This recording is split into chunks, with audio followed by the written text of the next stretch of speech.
Entering the final phase of victory over Hitler's Nazis, Yank armies swarm across western Germany, bringing devastation to cities of the Reich.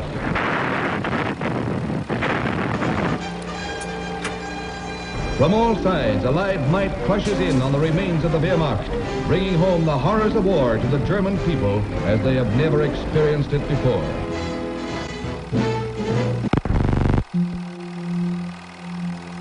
This was the Allied victory.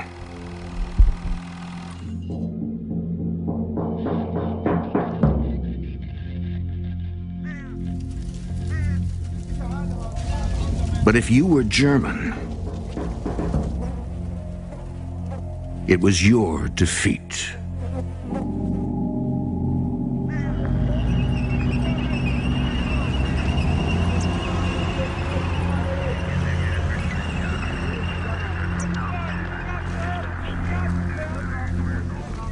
And now, we are hated, objects of contempt.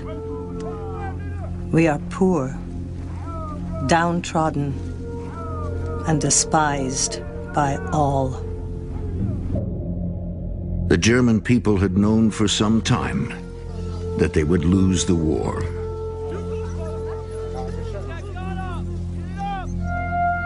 And that they would soon be called to account for what had been done in their names.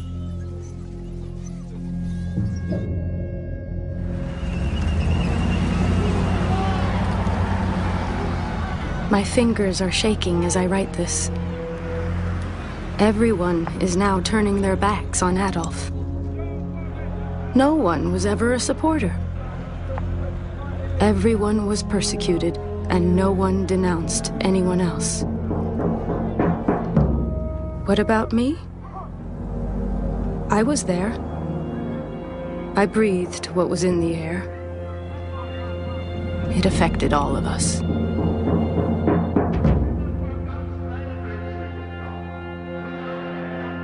This is not the story of how Adolf Hitler seized power in Germany.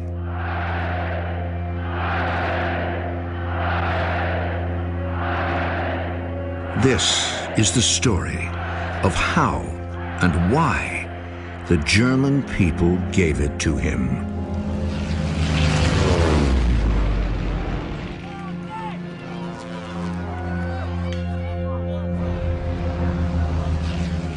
It's easy to throw stones. Easy to sit in judgment when you are in the midst of abundance, roast chicken, and the good life. We do differently, people say. We would long since have shaken off the dictatorship of Nazi terror. Would they really have? Some of what you will see has never been shown on American television before. And some of it cannot be shown in Germany, even today. These are their words, their films. This is the rise of the Third Reich.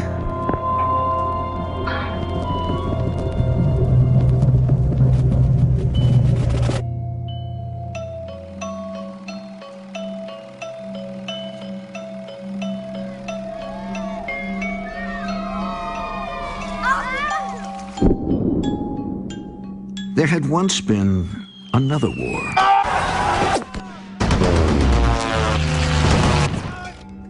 And another German defeat.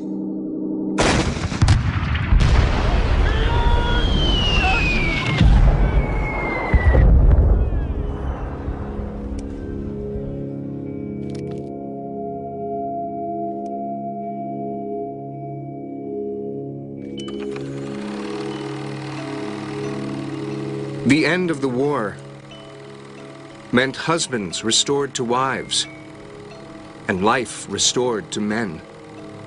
But there was no sense of joy, only defeat, anxiety, senseless gunfights, confusion.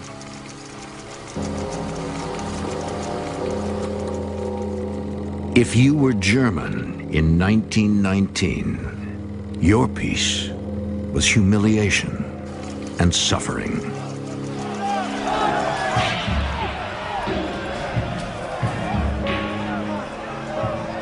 Enforced democracy had resulted in chaos.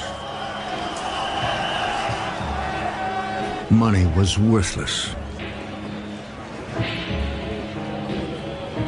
Vigilantes ruled the streets. Berlin had become a swamp of depravity.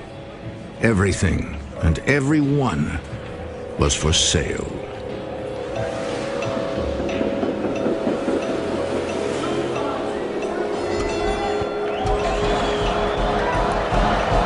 The atmosphere has become revolutionary, apocalyptic. Not only money, but all standards have lost their value. Saviors have appeared everywhere, declaring that they've been sent by God to save the world. Mystics, magicians, and religious fanatics drew followers desperate for rescue. Each was called a Heiland, or savior. But in German, there is no plural word for savior. There can be only one. In Munich, there is a corporal who has been causing trouble. They say he has an almost hypnotic power.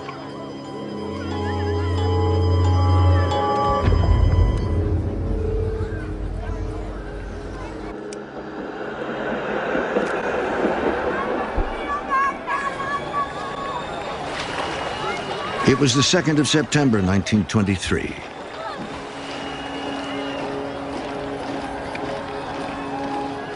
Here at this nationalist rally, Adolf Hitler made one of his first appearances on film.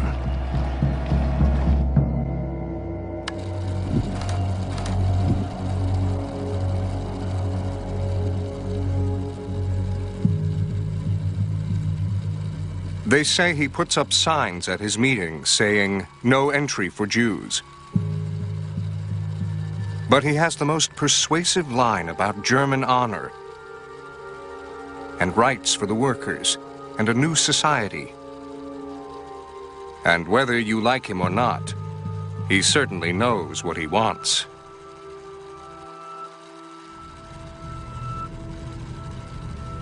Two months after this film was shot, he would attempt to take over Germany and fail.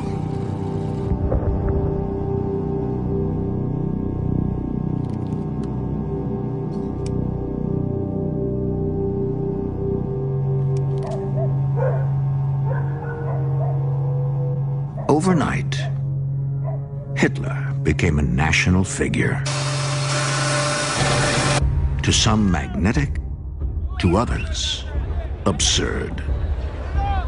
The Munich savior filled the headlines with a ridiculous attempt to stage a revolution in a beer cellar. In fact, the revolutionaries had been dispersed by police fire as they left the cellar. And that was the end of the matter. But it wasn't.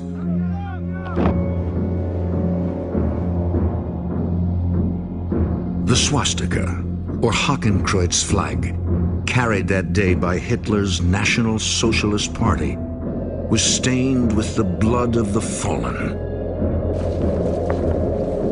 From this point forward, Hitler would call it the flag of martyrs, and use it to inspire a growing following of true believers.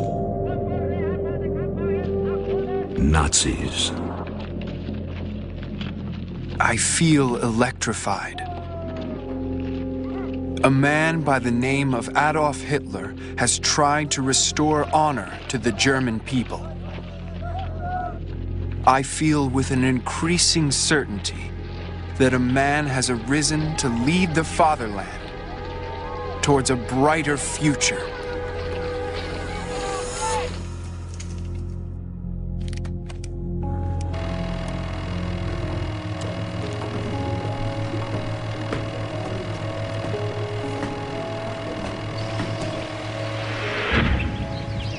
Here in Bückeburg, in north-central Germany, film hobbyist Adolf von Hinüber shot this film with his 9.5mm camera.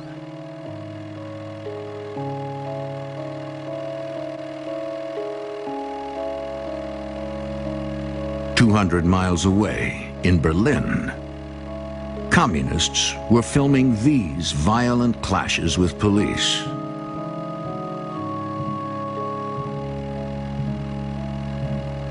But if you were a loyal follower of Adolf Hitler, you would have been here. It was August 2nd, 1929. And the National Socialists were filming their third-party rally, the first here in Nuremberg. Und unser Führer ein!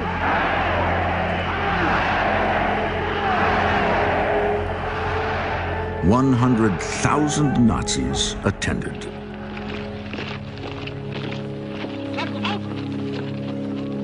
Suddenly, Adolf Hitler appears. He goes to each man, shaking his hand. There are things one cannot explain, cannot describe. I never stop thinking of him.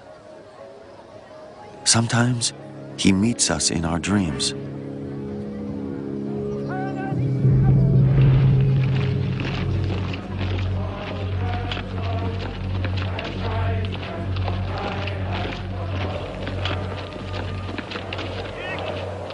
In this footage, Hitler consecrates Nazi Party flags by touching them to the Blutfahne,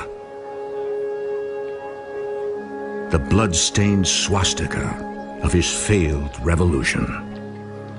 The loyalists were dazzled.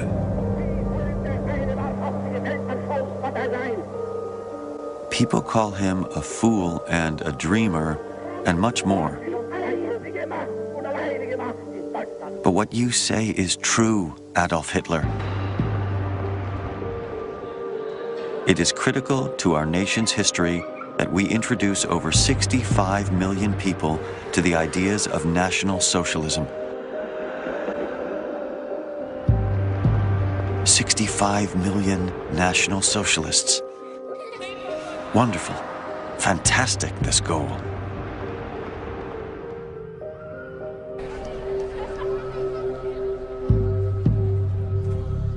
Most Germans still thought of Hitler as too radical,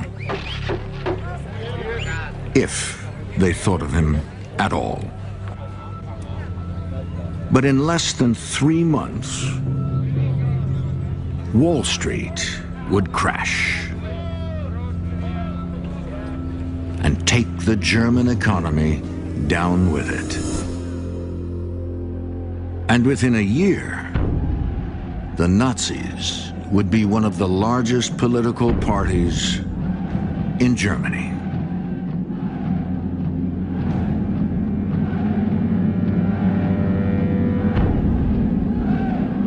While we descended into misery and called anxiously for a savior, he emerged like a mountain.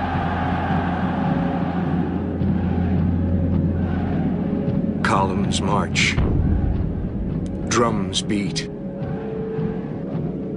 and 100,000 men stand firmly gathered around one man. Now, build up your people, O Master. A new great fatherland awaits.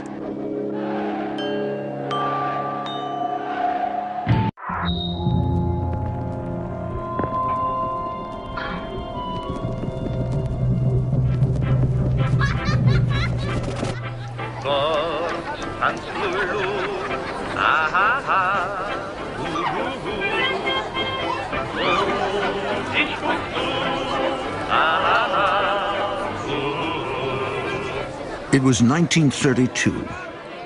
This footage was recorded at a carnival near Leipzig, Germany. filmmaker Walter Langer brought his 16mm camera and the girl he would marry.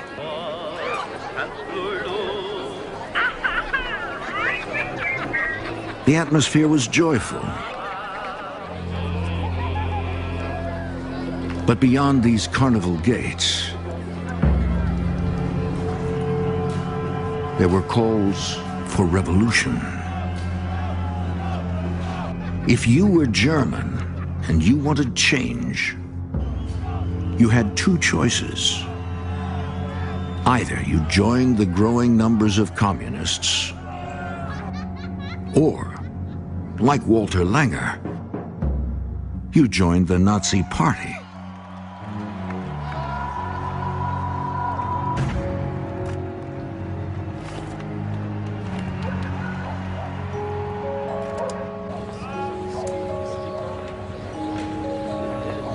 The Great Depression was in its third year, and Germany had suffered as much as any country. German mother, your children's father and provider stands before the closed-down factories, unemployed, without bread, without the hope that his lot and life will change. German mother, you want a good future and freedom for your children. This is why you will vote on the 13th of March for Adolf Hitler.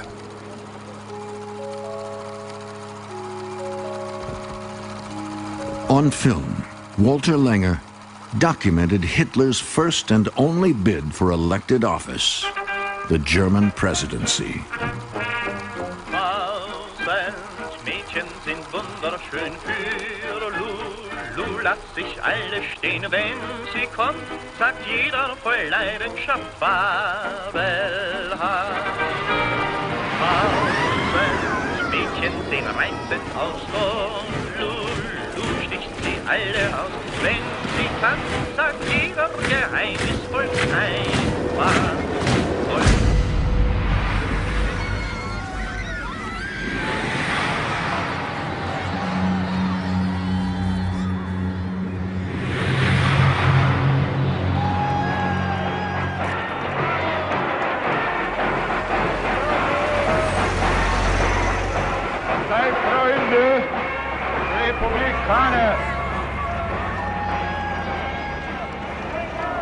Der Tag der Entscheidung naht.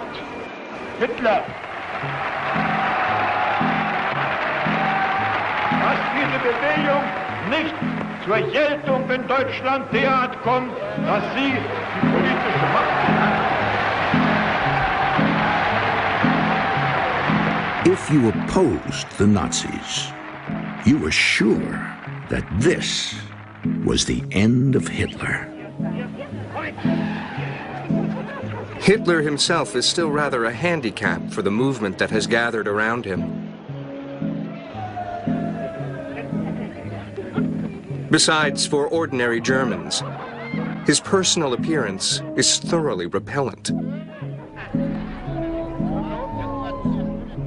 The epileptic behavior, the wild gesticulations and foaming at the mouth, the alternately shifty and staring eyes. Most of those who have begun to acclaim Hitler would probably avoid asking him for a light if they met him in the street.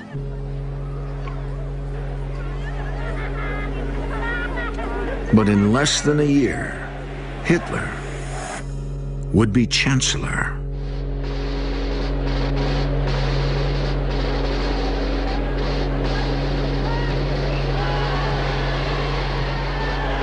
It was the 10th of February, 1933.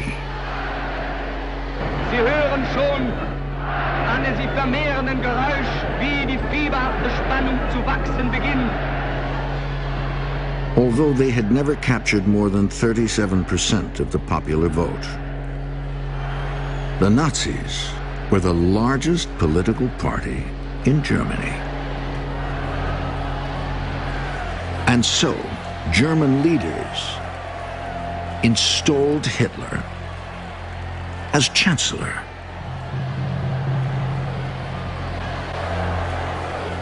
Der Reichskanzler Adolf Hitler, der Führer des jungen Deutschland, der hier im Sportpalast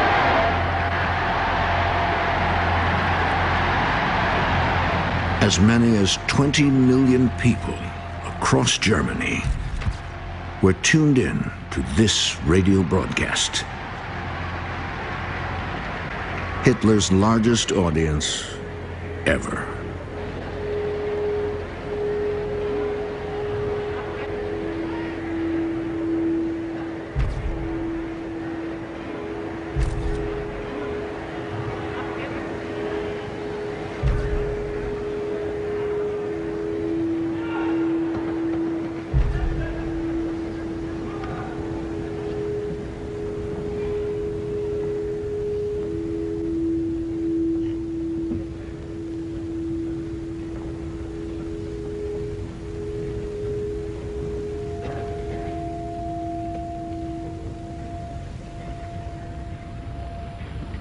Deutsche Volksgenossen und Genossinnen. Reich und arm, Stadt und Land, Gebildete, Wissende und Unwissende. Sie sind da, Aufgabe der Politik. Kann es nun nicht sein, deshalb sie getrennt zu organisieren, sondern Aufgabe der politischen Führung muss es sein, diese natürlichen Trennungen nun durch ein größeres Ideal, durch eine größere Erkenntnis zu überwinden.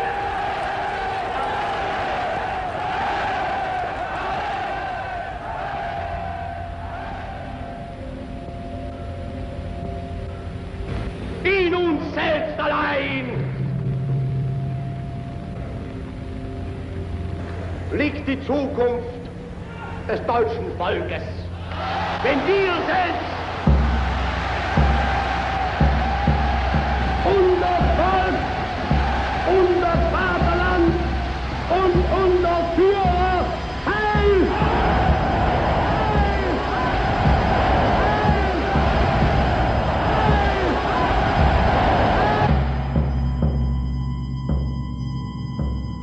After this speech, Nazi Party offices were flooded with so many membership requests, they had to suspend admissions.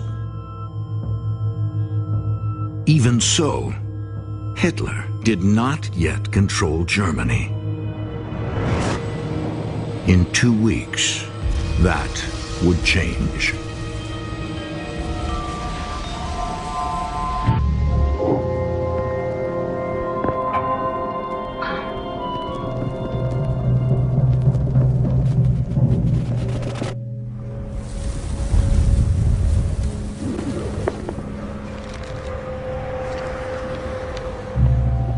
It was the morning of February 28, 1933.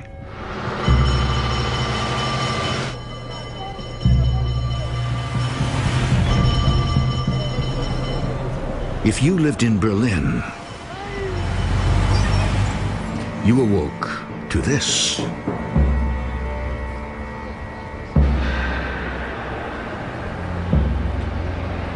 During the night, someone had set fire to Germany's parliament. Just now, the revolution has begun in earnest. The middle class had been repelled by the roughness and lack of polish by the Nazis. Now, they've been frightened and won over by the Reichstag fire.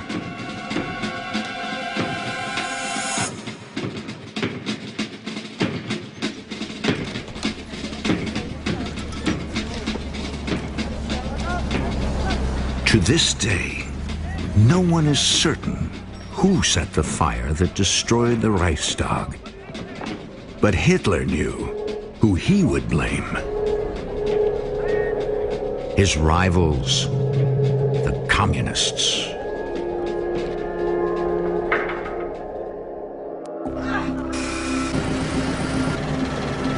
The Nazi press said that the Reichstag fire was intended as a signal for communist cells across Germany to rise up and revolt.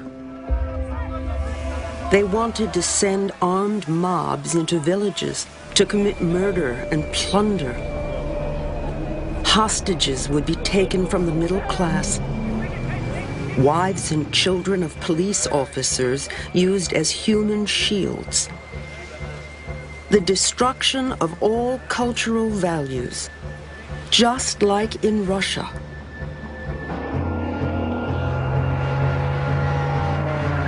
Hitler had invented a communist threat. Now he would use it to crush his opposition.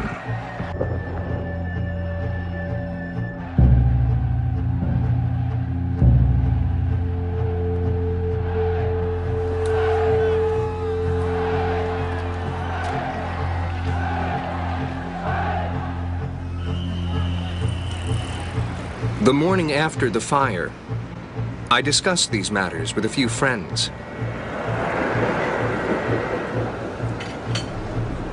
All of them are very interested in the question of who really started the fire. And more than one of them hinted that they had doubts about the official story. But none of them were bothered that from now on, their telephones would be tapped, their letters opened, and their desks broken into.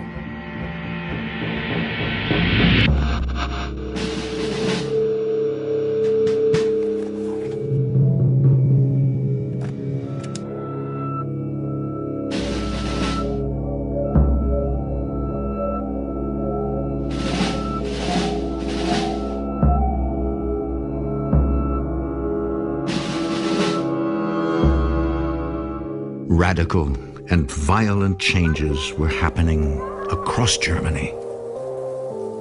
But Hitler had justified them all. This ruthless intervention by the government may appear strange, but we must clean up. The communists have to disappear.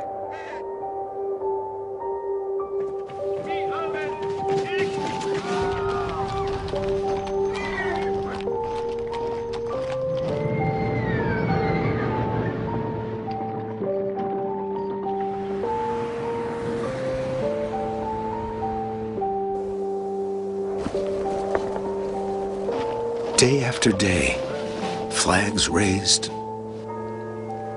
buildings taken over, people shot, newspapers banned. It is shocking how naked acts of violence, breaches of the law, barbaric opinions appear quite undisguised as official decree. Actually, it's terribly risky even to be writing this.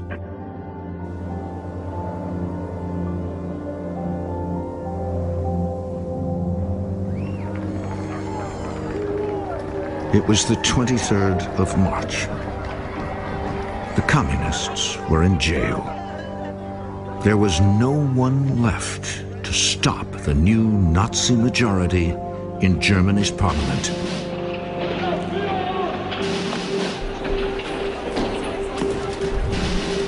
When delegates voted to consolidate all power in Adolf Hitler. He had been chancellor for exactly 52 days. Now, for all intents and purposes, he was dictator. We cry with happiness and joy.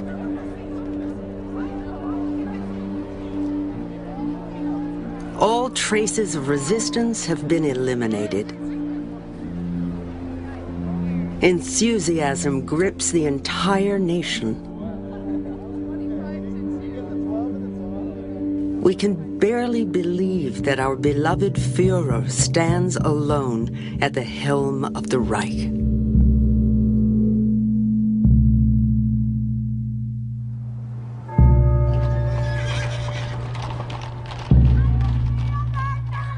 Church bells ring. Children wave flags. There are daily parades. The people have become used to cheering, even when there's no reason for it. It is reason enough that people who distance themselves from the Nazis are tortured to death daily with steel whips and electric drills.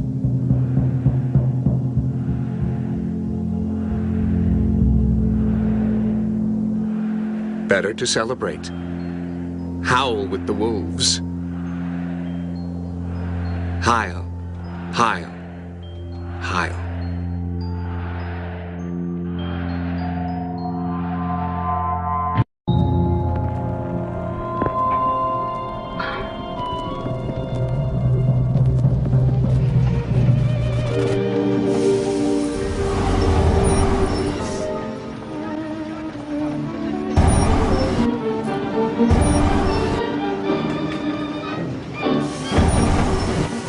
It was the 28th of March, 1933. Adolf Hitler had been dictator of Germany for 5 days. Even so, unless you openly opposed the Nazis, your life went on as before. But for some, that was about to change. We are having lunch with a law professor and his wife. They are both Jewish. The amazing thing is that this clever, charming woman is not at all opposed to the Nazis.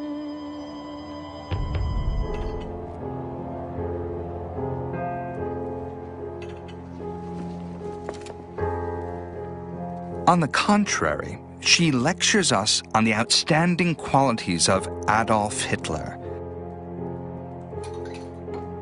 on the greatness of the age which we are allowed to witness,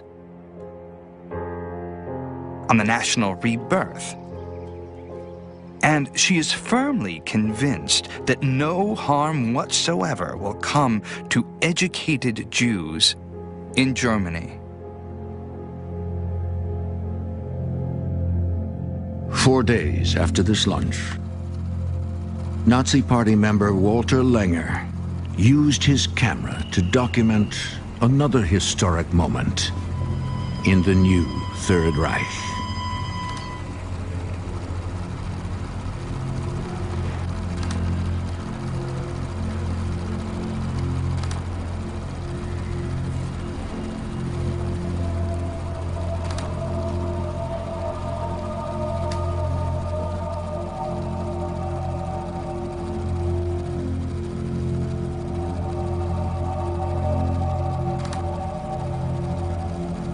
The Nazis were boycotting all Jewish businesses in Germany.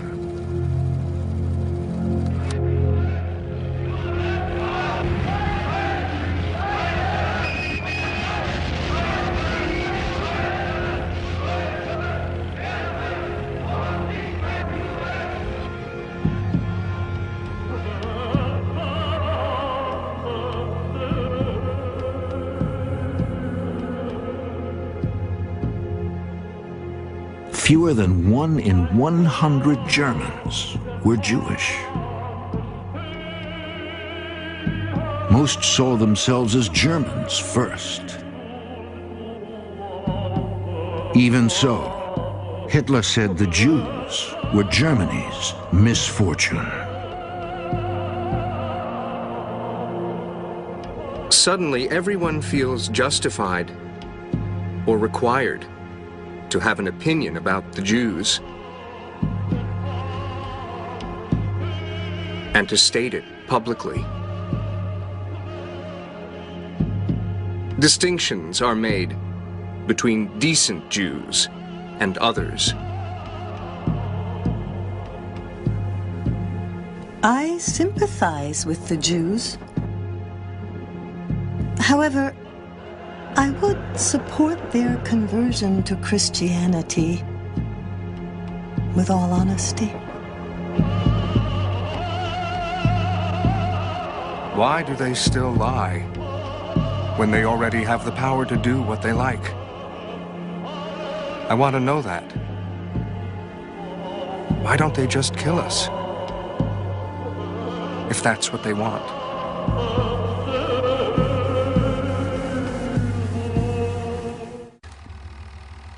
This footage was shot at the Oranienburg concentration camp outside Berlin in the spring of 1933.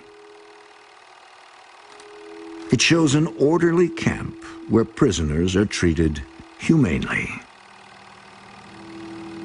But if you were there, you would have experienced something much different.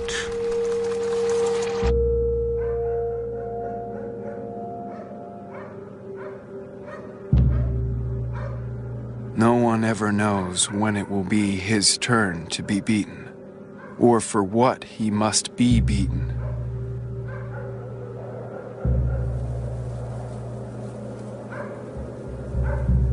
Those who are beaten up in the camp usually do not say a word, because they dare not.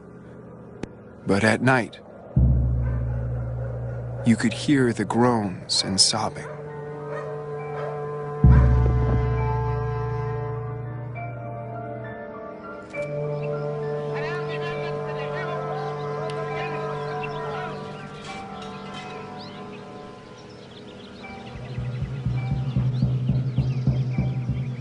A friend tells this story. A man's garden was dug up. There was supposed to be a machine gun in it. But nothing was found. To squeeze a confession, they beat him.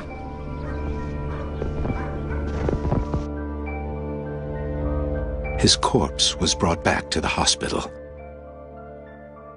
His body had boot marks on the stomach and fist-sized holes in the back. The official cause of death? Dysentery.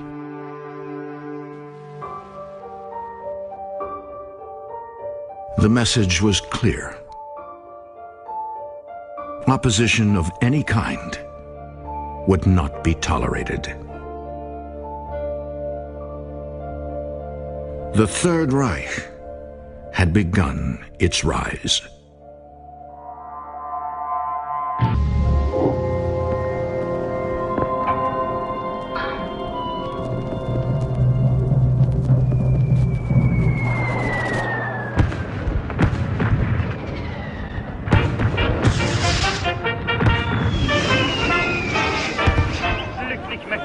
It was January 1st, 1934, and the Nazis were ringing in the new year.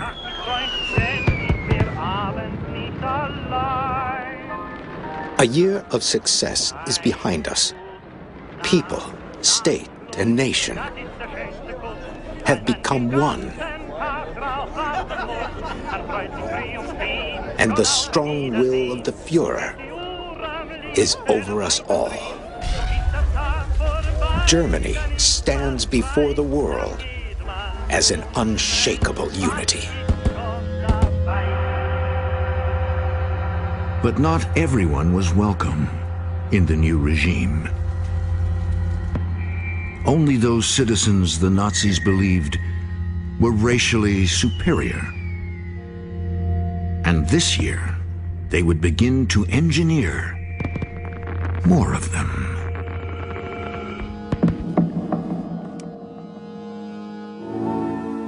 Lieber kleiner Heinebuch. Kutsche, wo kommst du auf einmal her? Kommst du von den 1000 Sternen oder kommst du aus dem Meer? Deiner Züge glatter Spiegel. In 1934, Nazi Party member Kurt Hartmann and his wife Lotte welcomed this new baby boy.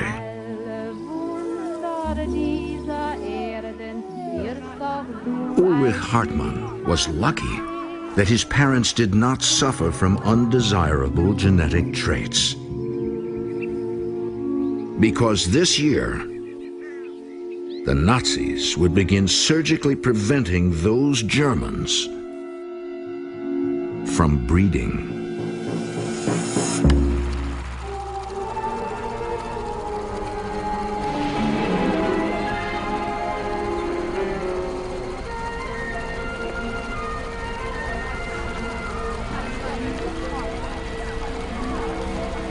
The Nazis made propaganda films like these to encourage compliance with the new law.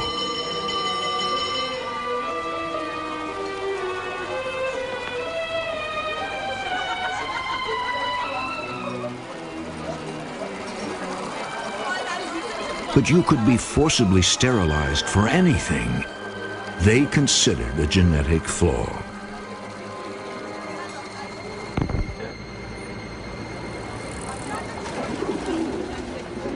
I have been informed by writing that I am to be rendered infertile.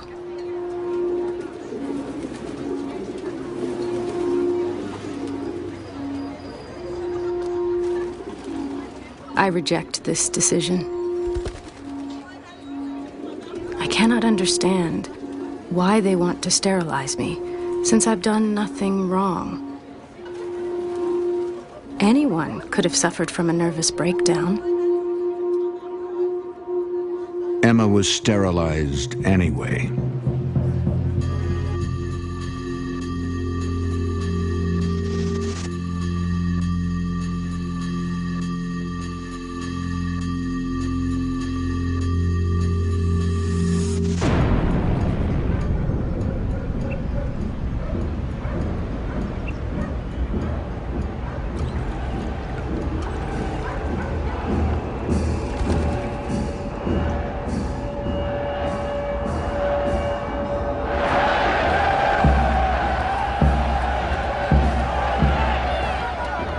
I have noticed in these triumphant Nazi celebrations a new feature I never used to see.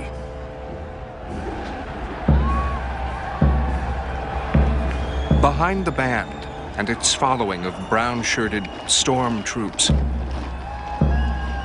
there is now a long tail of civilian flag wavers who never used to march with them.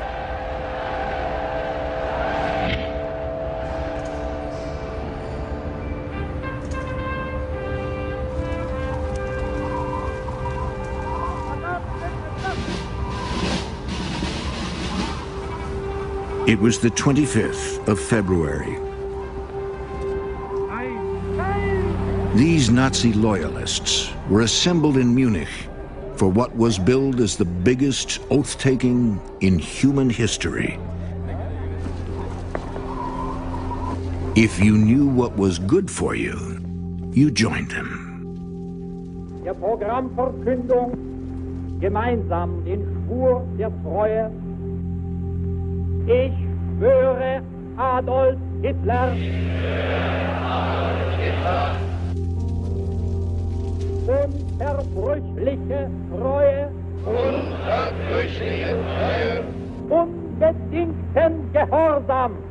Sieg Heil! Sieg Heil! Sieg Heil!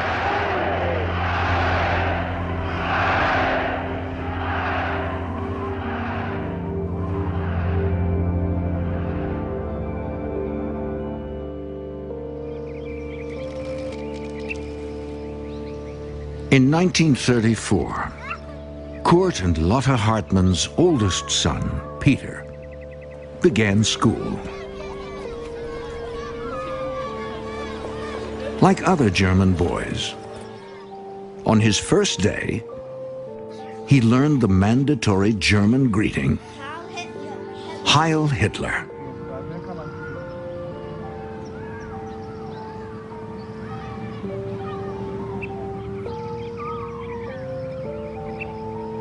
If you were an adult and you didn't use the Hitler greeting, you risked being sent to a concentration camp.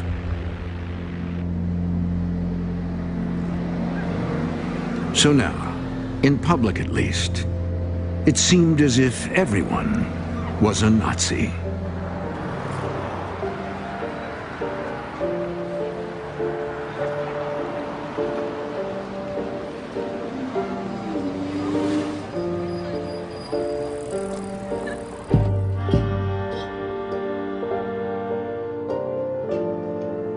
Everyone, literally everyone, cringes with fear.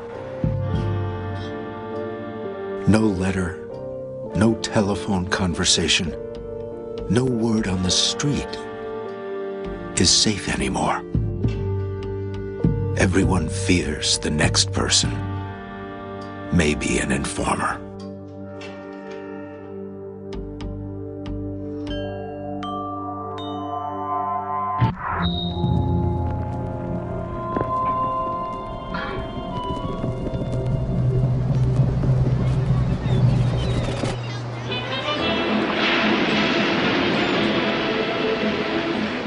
Summer, 1934.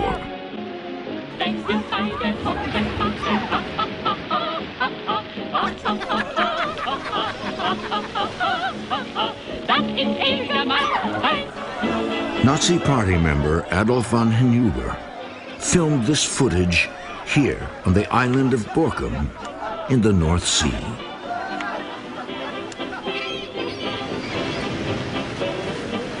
He and his friends were welcome at this popular vacation spot.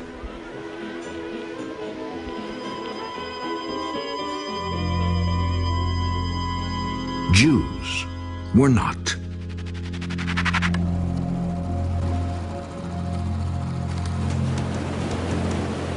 For decades, the residents of Borkum proudly claimed to be free of Jews.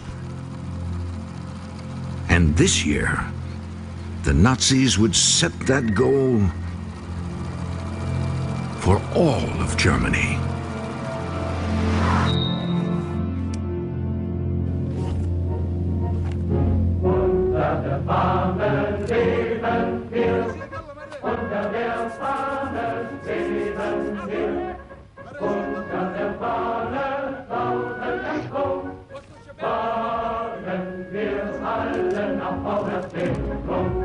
If you were a devoted Nazi Party member, the summer ended, as they all did, with the annual pilgrimage to Nuremberg for the party rally.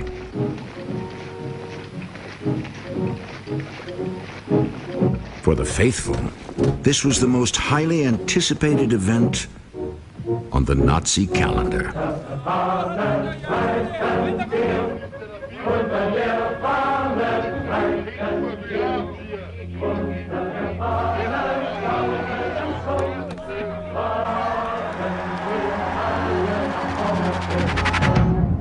But the rally of 1934 would be particularly special because this year they would film the most influential piece of Nazi propaganda ever made.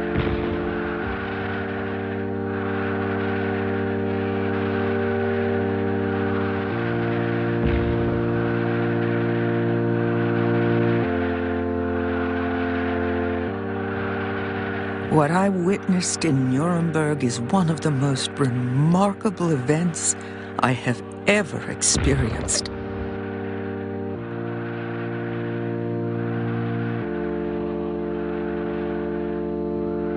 I cannot compare it to anything I've ever experienced before as an artist. Mein Führer, ich melde 52.000 Arbeitsmänner zum Appell angetreten. Heil, Arbeitsmänner! Heil, mein Führer!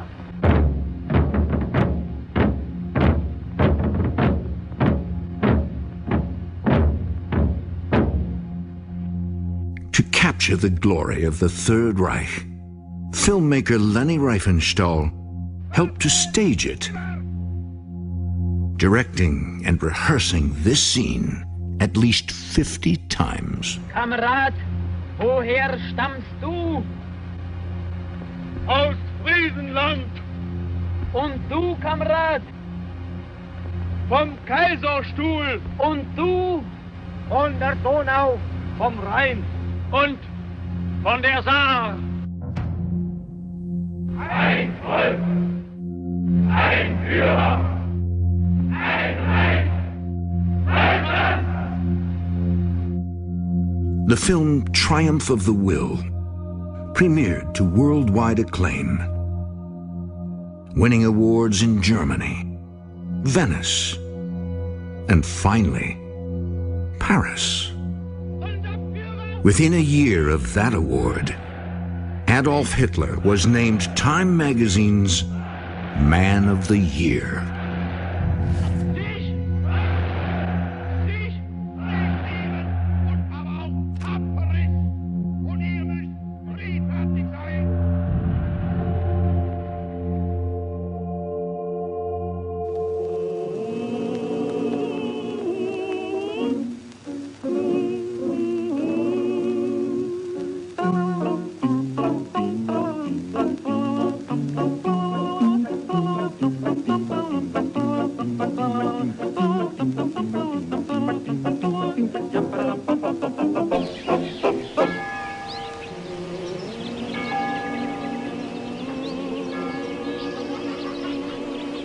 A teacher in Dornberg had the children recite, "Jews are sinners. They slaughter Christian children. They cut their throats. The damned Jewish filth." The teacher threatened to punish the children if they would not learn the poem by heart by the following day.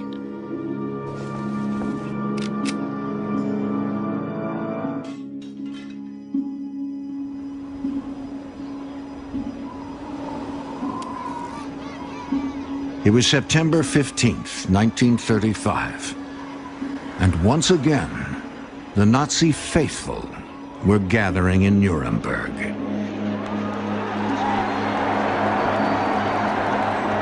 In a speech that was broadcast to the nation, Hitler addressed what he called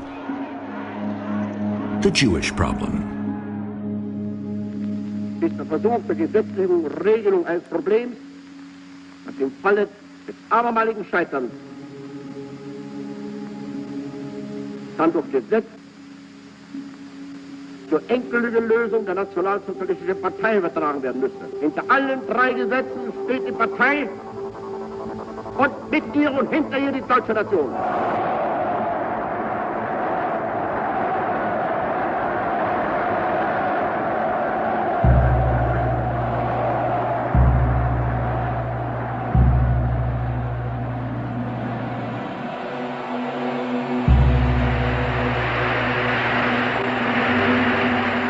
After these three laws were read, the halls rang with minute-long applause.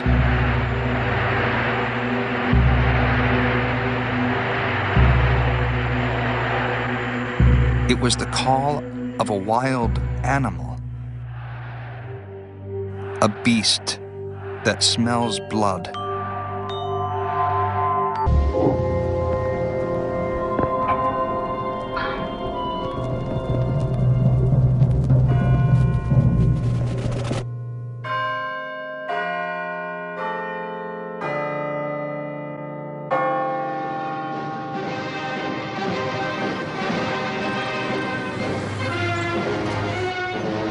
Welcome to Berlin, capital of the German Reich.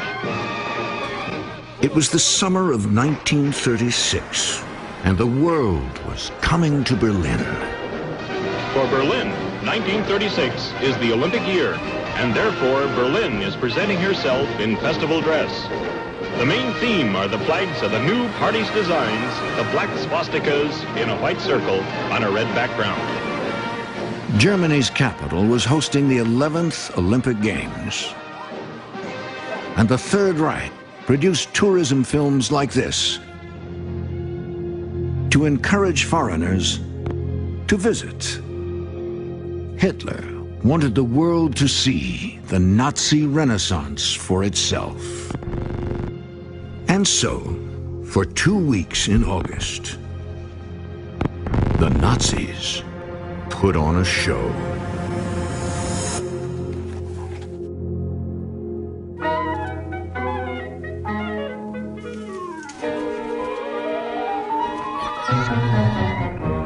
If you were a foreign tourist at the Olympics, the Nazis might have convinced you that Germany was an open and tolerant nation.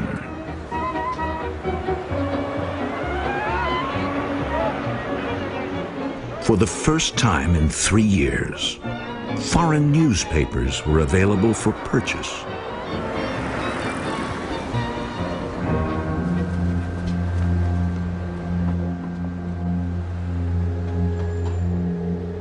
The signs prohibiting Jews from public parks or benches had been taken down.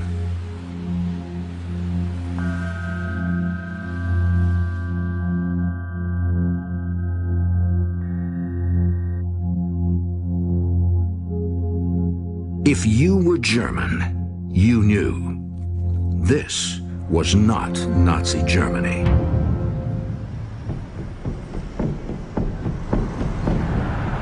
I find the Olympics so odious.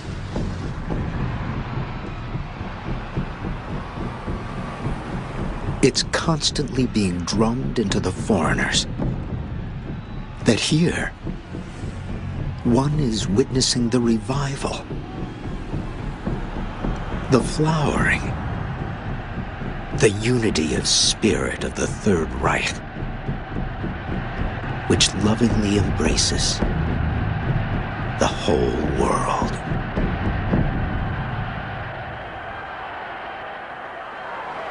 Ich verkünde die Spiele von Berlin zur Feier der 11. Olympiade neuer Zeitrechnung als eröffnet.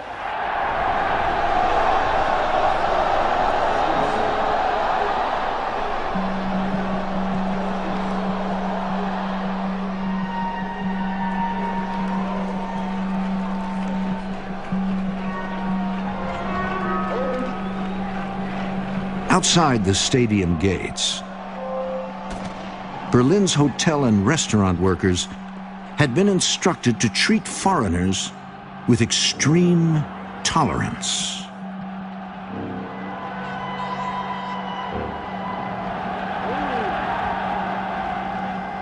Many American athletes commented that they had never been so well treated at home.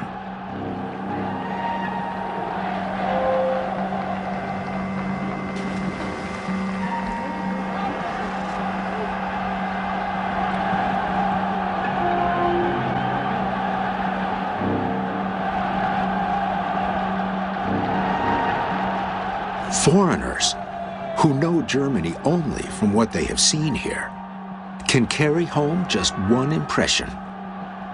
It is that this is a nation happy and prosperous beyond belief, that Hitler is one of the greatest, if not the greatest, political leaders in the world today,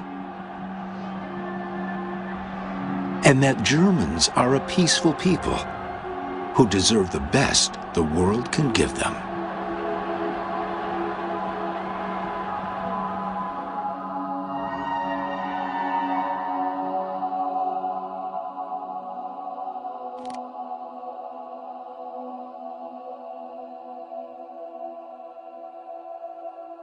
When the games ended, the tourists went home. Berlin returned to normal. And Lotte and Kurt Hartmann returned to Brunswick where they screened their Olympic home movies for sons Ulrich and Peter.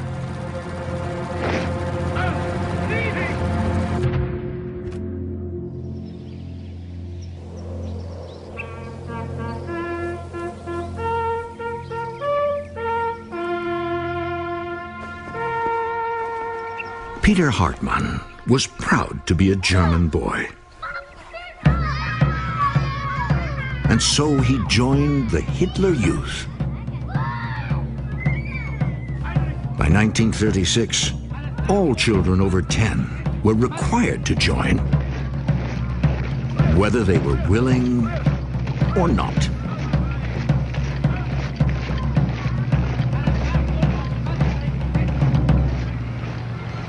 The many thousands of new members were to be presented to Hitler as a gift for his 48th birthday.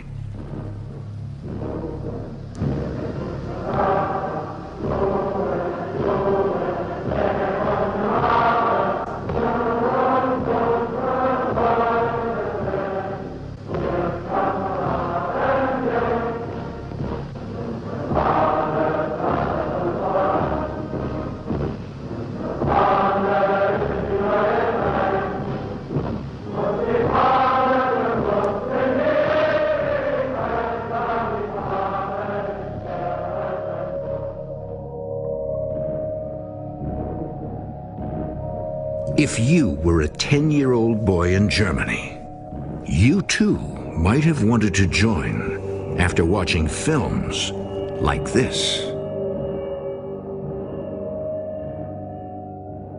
Sag Mutter, ach, wir haben abgekocht, geturnt und geschwommen und gesungen. Ein Lied haben die gesungen, sag ich dir. Und wie ging das noch? Das habe ich doch vergessen. Warte mal, jetzt habe ich. Unsere Fahne flattert uns voran.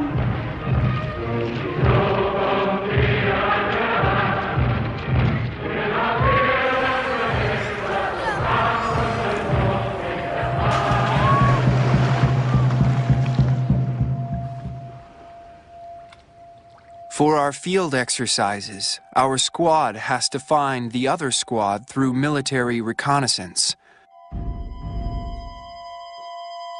Once the enemy squad is found,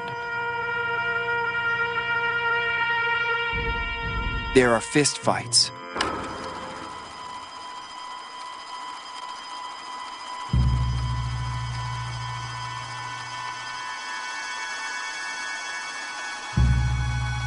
This exercise is supposed to teach us that comradeship, as they call it, is formed in battle.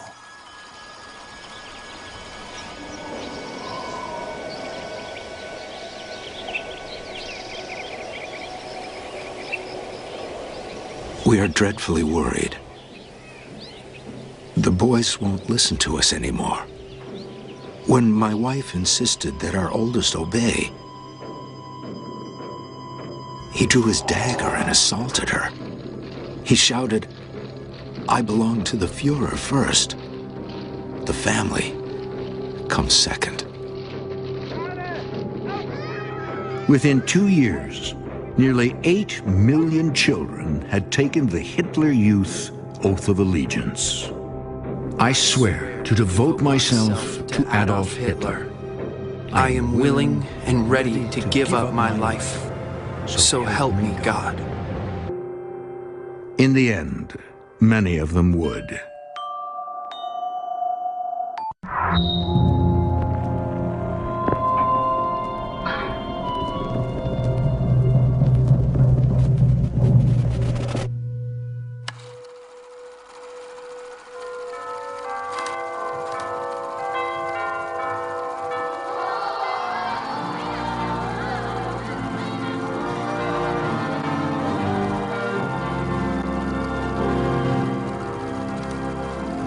It was 1937.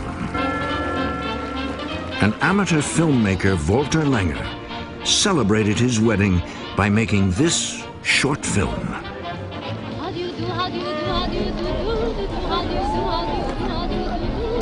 thank you, 1, 2, 3, 4, 5, Langer and his bride were exactly the kind of Germans Hitler wanted more of. Industrious, politically enthusiastic, and most importantly, Aryan. Women like Mrs. Langer were encouraged by the Reich to have as many children as possible. Because if the Third Reich was going to achieve its goals, it didn't just need better Germans, it needed more of them.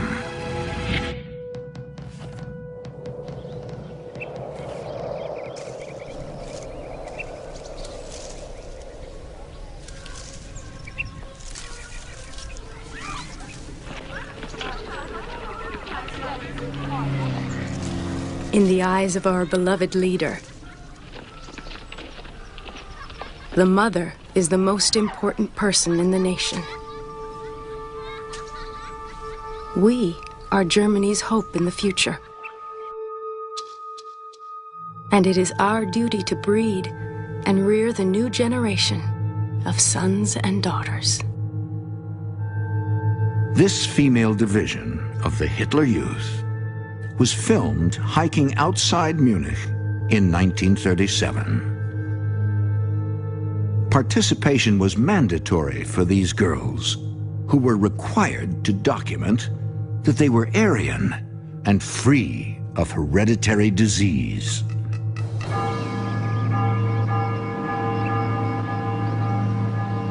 Dear Mother and Father, in our camp there are 48 girls. Near us is a boys' camp. We see the boys very often and mend their clothing as we spend the evenings with them. A funny thing, of these 48 girls, 35 are pregnant. And still funnier, I'm one of the 35. Upon learning of her daughter's pregnancy, one girl's horrified mother rushed to the camp to investigate and discipline her daughter. The 16-year-old replied hotly that if her mother did not go home and leave her alone, she would report her to the camp leader, who would in turn report the mother to the Gestapo, who would then take action against her for sabotaging German motherhood.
Here's a bulletin from Vienna. Chancellor Hitler termed Austria the latest and greatest addition to the German Reich.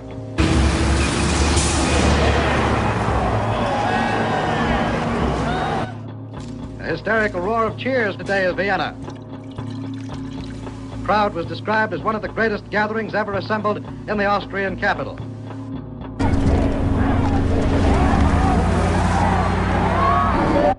Meanwhile, an unidentified man fired at Nazi stormtroopers from a window and then shot himself dead.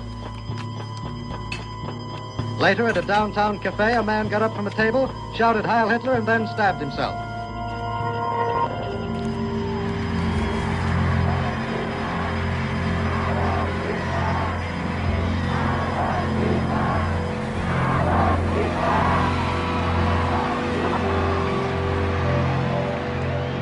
It was the 12th of March, and Hitler was taking Austria. The treaty that had ended World War I forbade the union of Germany and Austria. But the majority of Austrians wanted it. As one foreign newspaper observed, if Hitler was raping Austria, then the Austrians liked getting raped. Deutsche, Männer und Frauen, ich proklamiere nunmehr für dieses Land seine neue Mission. Wie die älteste Ostmark des deutschen Volkes. Soll von jetzt aber das jüngste Banner der ganzen Nation und damit des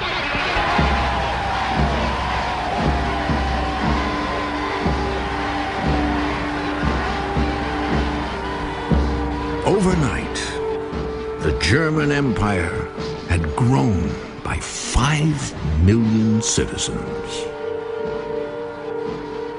Within days, 70,000 Austrians would be sent to concentration camps.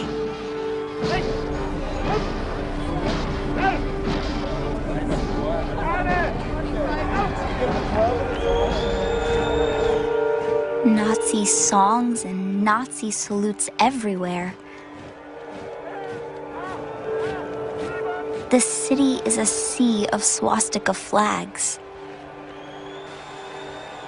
When did they manage to sew all these huge swastika flags?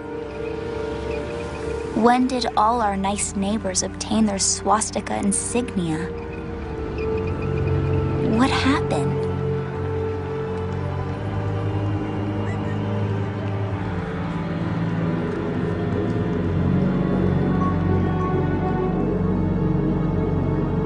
As I write, an immense flight of bombers is droning past overhead,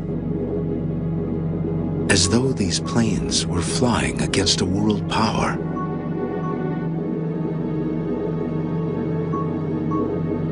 You, up there, I hate you.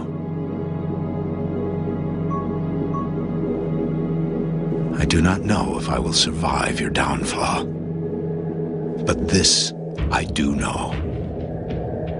This is a caricature of Germany. Smeared by a malignant ape escaped from a leash.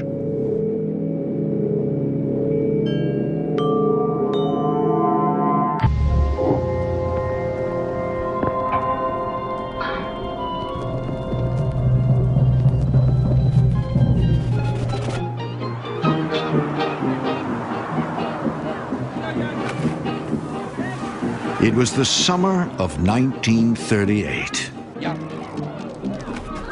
and celebration was in the air. Here in Munich, the Third Reich was preparing to celebrate the Nazification of German culture. 200 miles north, in Leipzig, Walter Langer and his wife were celebrating their birthdays.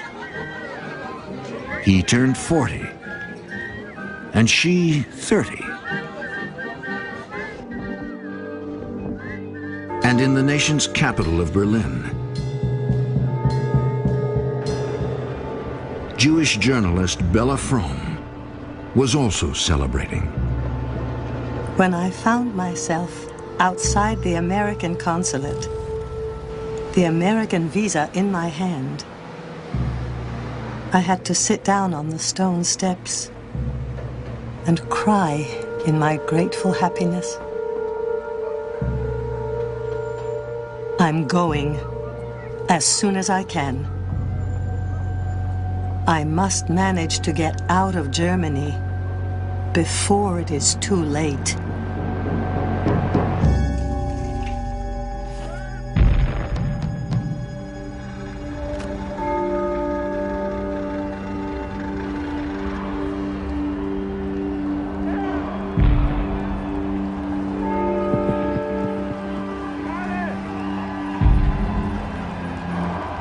It was the 9th of July, 1938. By special will of the Führer, the city of Munich was hosting a 72-hour festival dedicated to German art.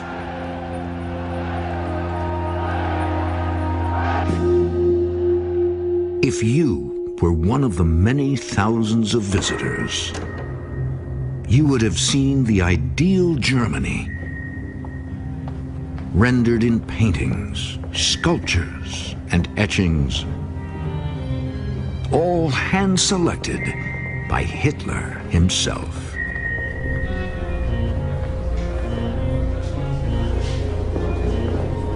I was conducted through the House of German Art.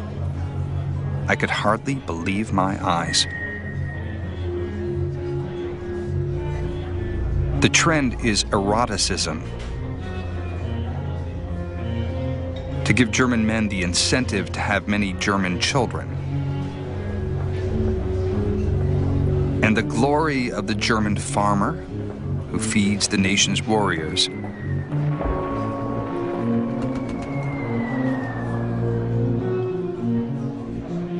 And, of course, heroism in battle.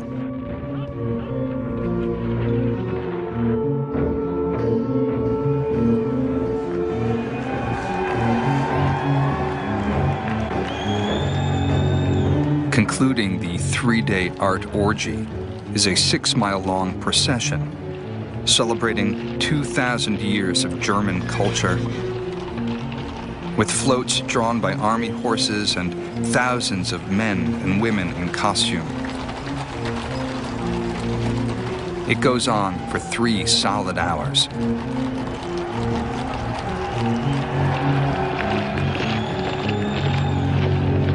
At the end, the symbol of the Third Reich, the sovereign German eagle.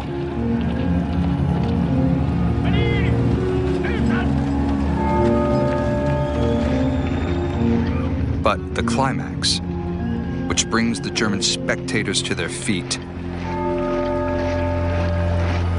is the goose-stepping soldiers. It is an admission of the Führer's restless plans for world conquest.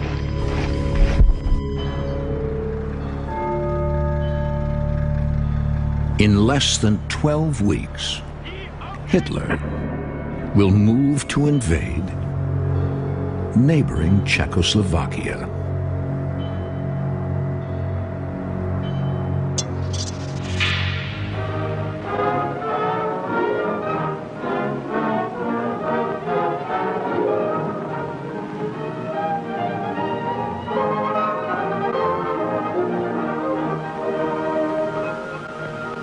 Germany is one of the most popular tourist countries in the world.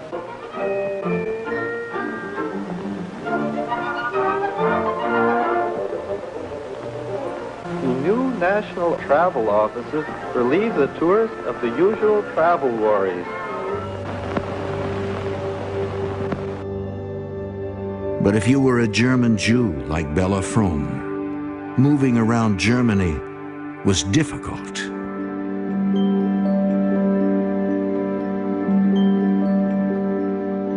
And getting out usually meant giving up everything you had.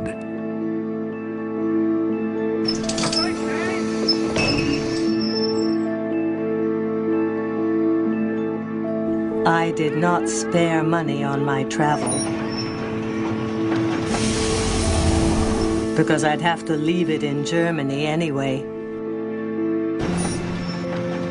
To get out, I had to pay next year's taxes in advance, even though I will not be in Germany at all. But no price is too much. This is a country to get out of, even if you have to do it naked.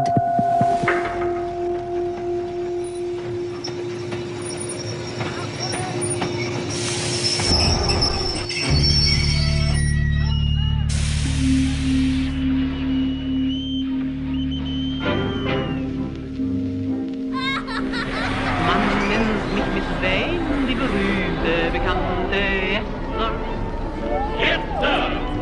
Die nicht sehr beliebte bei Onkel und Tante. No,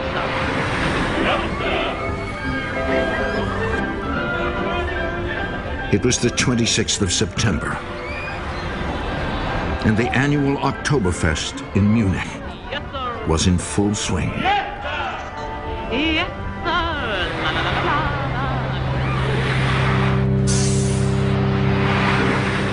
But in a few minutes, Hitler himself would put an end to the festivities.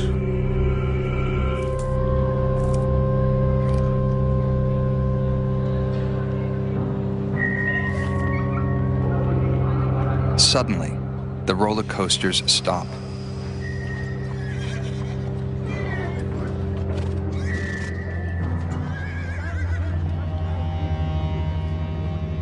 On the loudspeakers, the Führer is raging against Czechoslovakia.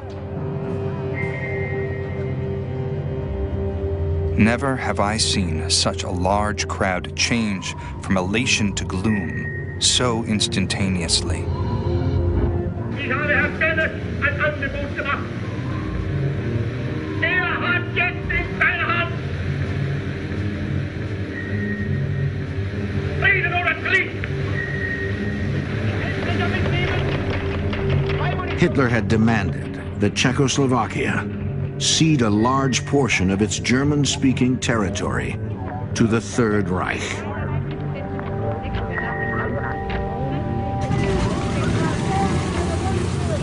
If Czechoslovakia refused, Germany vowed to invade.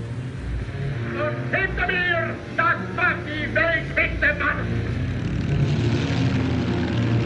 Wir jetzt ein Volk und war ein anderes als das vom Jahr 1908.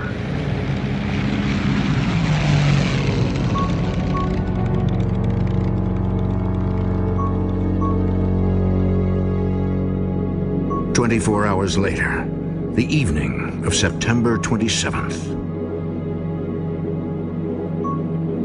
Here in Berlin, German soldiers prepared for an invasion.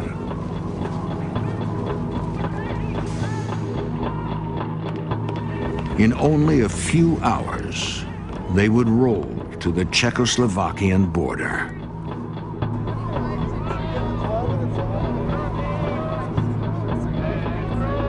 Have the people any idea what they are being forced into?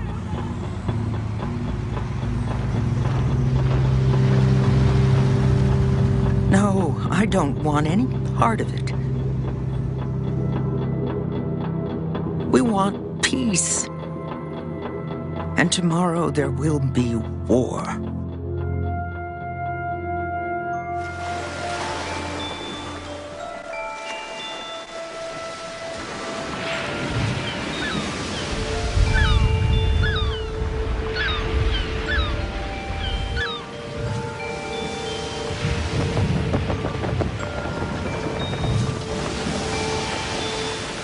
Safe aboard this gorgeous boat. It is almost too much for me to believe. Then, when I do become acutely aware of my good fortune, I almost feel guilty, remembering the unfortunate ones who wait, desperately hoping for their chance to get out.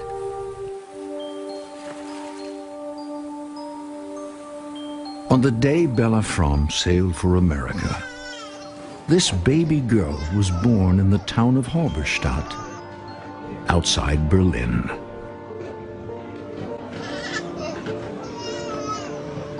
Wiebke Klamroth's mother and father are enthusiastic Nazis. But it is only September of 1938.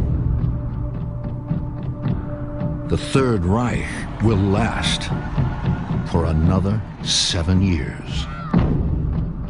And in those 7 years, Hitler will betray,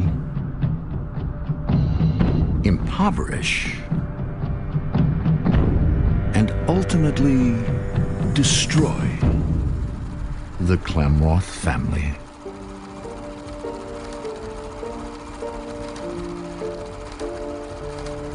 Along with the rest of Germany.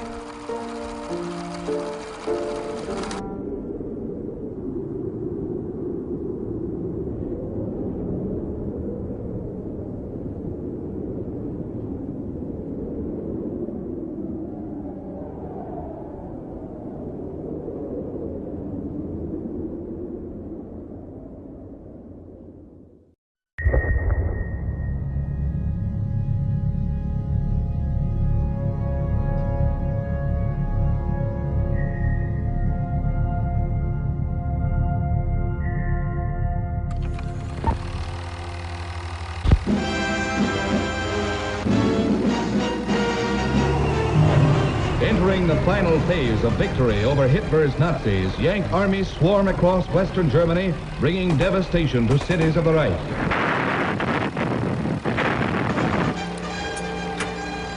From all sides, Allied might crushes in on the remains of the Wehrmacht, bringing home the horrors of war to the German people as they have never experienced it before.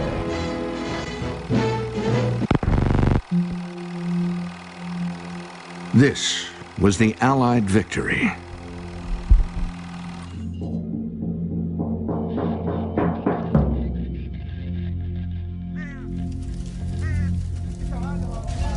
But if you were German, it was your defeat.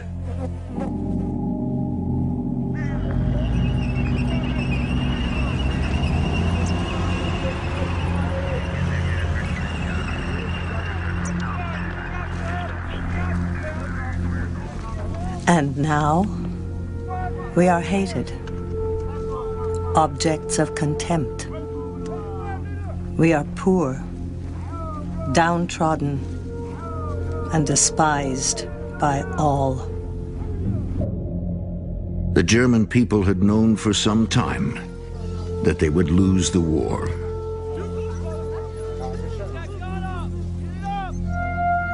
And that they would soon be called to account for what had been done in their names.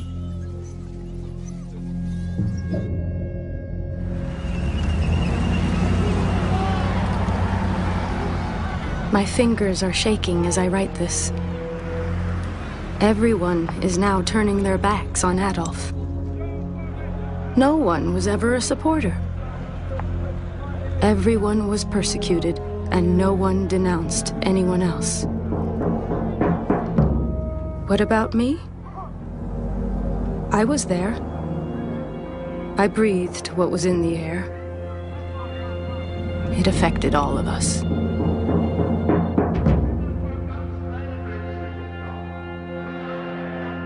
This is not the story of how Adolf Hitler seized power in Germany.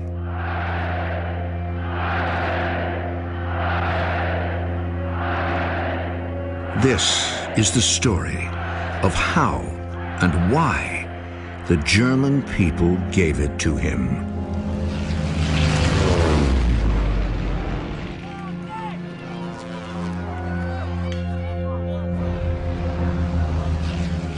It's easy to throw stones.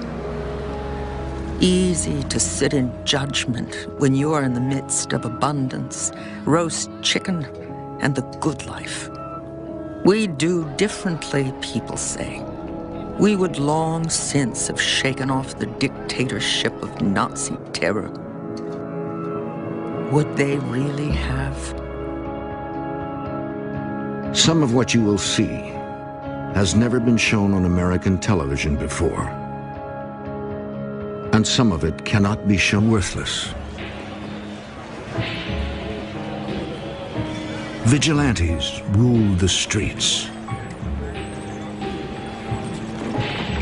Berlin had become a swamp of depravity. Everything and everyone was for sale.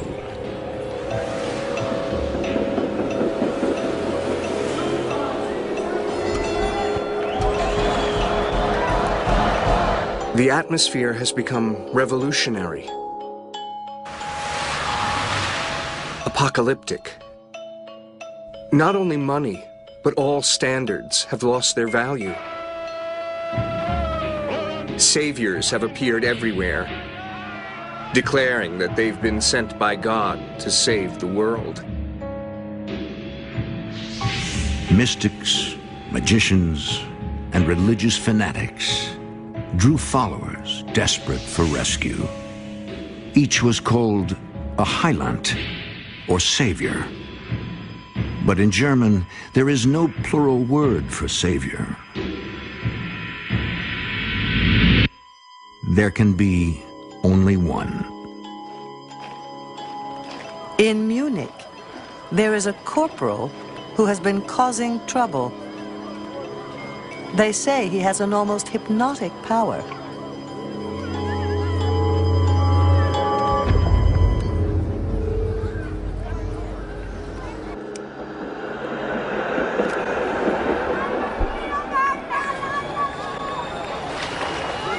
It was the 2nd of September, 1923.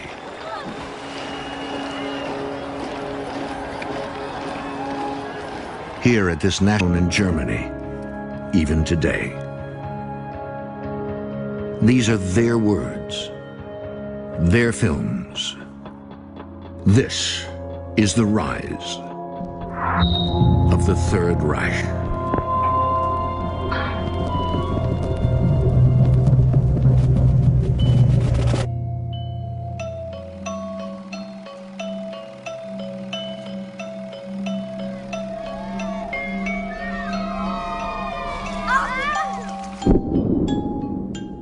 There had once been another war.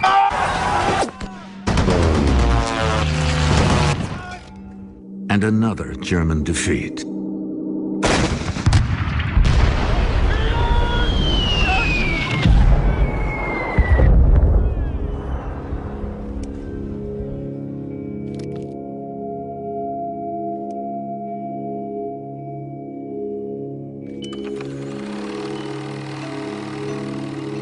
The end of the war meant husbands restored to wives and life restored to men. But there was no sense of joy, only defeat, anxiety, senseless gunfights, confusion.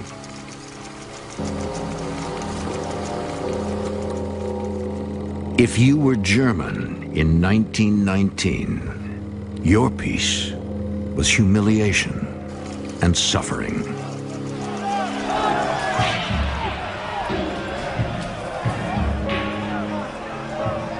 Enforced democracy had resulted in chaos. Money was a nationalist rally. Adolf Hitler made one of his first appearances on film.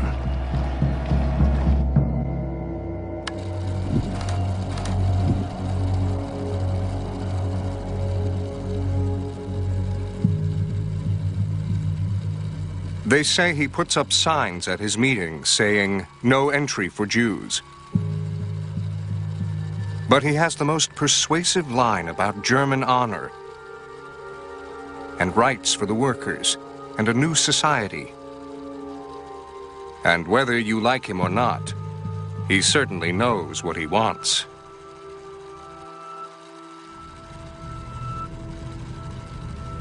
Two months after this film was shot, he would attempt to take over Germany and fail.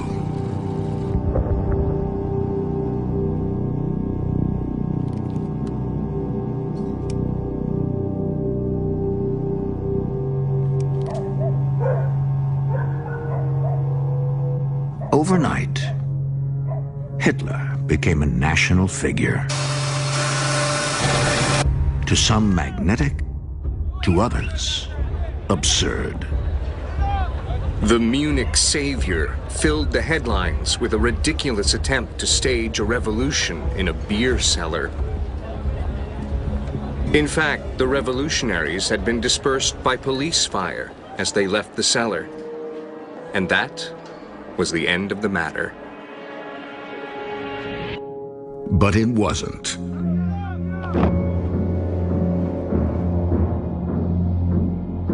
The swastika, or Hakenkreuz flag, carried that day